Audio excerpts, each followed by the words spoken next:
Eh bien, oui, oui. Bonjour à tout le monde. Je vais peut-être d'abord préciser que si je travaille au ministère au service du pilotage, si je suis ici, c'est en tant qu'enseignante, puisque j'ai travaillé, je suis professeure de mathématiques, et j'ai travaillé à la fois dans l'enseignement de la province du Brabant wallon, aux arts et métiers et à l'enseignement technique de Nivelles, et puis j'ai travaillé à la Haute École Lucia de Beaucaire pour former les futurs instituteurs primaires. Donc, mon parcours d'enseignante est donc assez diversifié. Et je voudrais dire qu'après avoir entendu ces deux exposés, la première chose que je ressens, c'est à la fois un sentiment d'urgence, alors que j'avais à un moment donné l'impression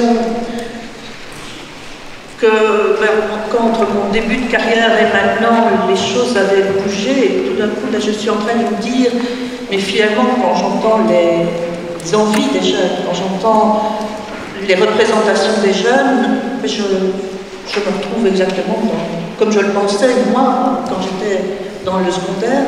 J'ai le sentiment qu'il y a là une transmission de représentations d'envie qui n'ont presque pas bougé, et ça me fait peur. J'ai aussi le sentiment, donc j'ai ce sentiment d'urgence, et j'ai aussi un énorme sentiment de doute, parce que tout à l'heure, Madame la ministre a dit que les enseignants c'était les acteurs du changement, bien sûr que l'école était le miroir de la société, mais qu'il y avait un partenariat à instaurer. Or, quand j'entends les stéréotypes des jeunes, quand j'entends ces représentations sexuelles, je me dis, mais finalement, bien cachées, c'est aussi les miennes, quelque part. Alors, comment est-ce que moi, je peux être acteur du changement? Comment est-ce que je peux mettre en place quelque chose de réellement efficace, alors que je suis aussi porteur des freins de société, je suis aussi représentante de cette société qui amène le jeune à ne pas évoluer, ne pas bouger. Et donc, je suis vraiment là dans cette double approche, l'urgence, l'envie, le besoin de faire, le besoin d'avancer, et ce doute énorme, mais comment? Que puis-je mettre en place? Que puis-je faire? Et là, en tant que prof d'école normale, comme on disait, comme on dit toujours, c'est cette notion, mais que puis-je mettre réellement en place dans la formation initiale? Que puis-je amener pour que ces jeunes enseignants que je suis en train de former ne soient pas reproducteurs de changement? C'est vraiment les toutes premières questions qui me viennent à l'esprit.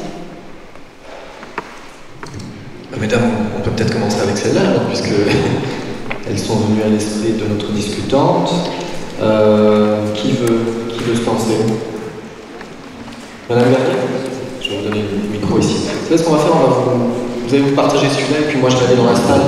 Comme ça, je pourrais donner la parole à ceux qui veulent la prendre juste après ces deux interventions. Il suffit de l'enlever, voilà.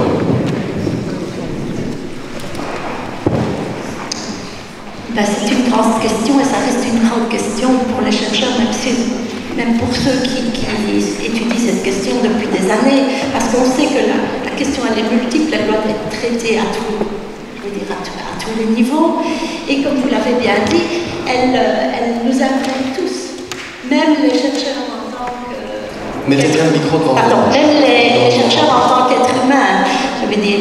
Donc, c'est vrai que les pistes, elles sont multiples. De l'information, de la formation, probablement. Je crois que les enfants, en tout cas, ou les adolescents, ont besoin d'un discours qui soit cohérent par rapport à ces questions. Or, parfois, je travaille souvent ces questions-là avec des étudiants universitaires, et je me rends compte que eux aussi, notamment les étudiants en psychologie, ça a une importance, et ces étudiants-là, je veux dire, ils n'arrivent pas à faire la part des choses, alors théoriquement qu'ils y sont préparés, et à sortir d'une vision psychologisante et naturalisante, etc. Et notamment ces psychologues, on va les retrouver dans les PMS, on va les retrouver comme enseignants aussi.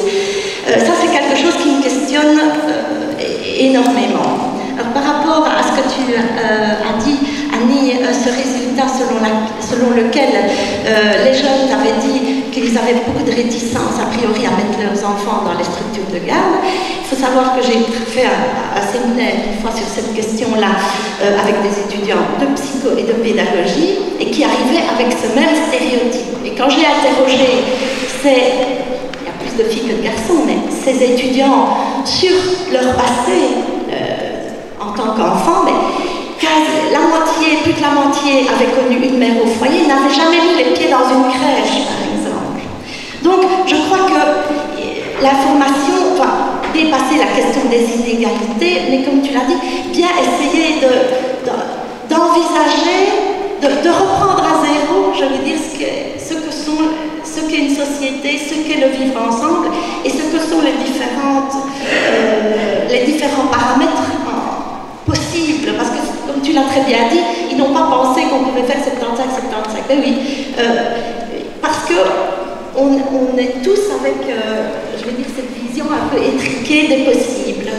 Mais je crois, pour répondre à votre question, un dernier élément, je crois que ce qu'il faut, on ne peut pas aller contre des stéréotypes, des idées toutes faites, si on ne rassure pas les personnes et si on ne leur donne pas des espérances ou des perspectives au bout du chemin.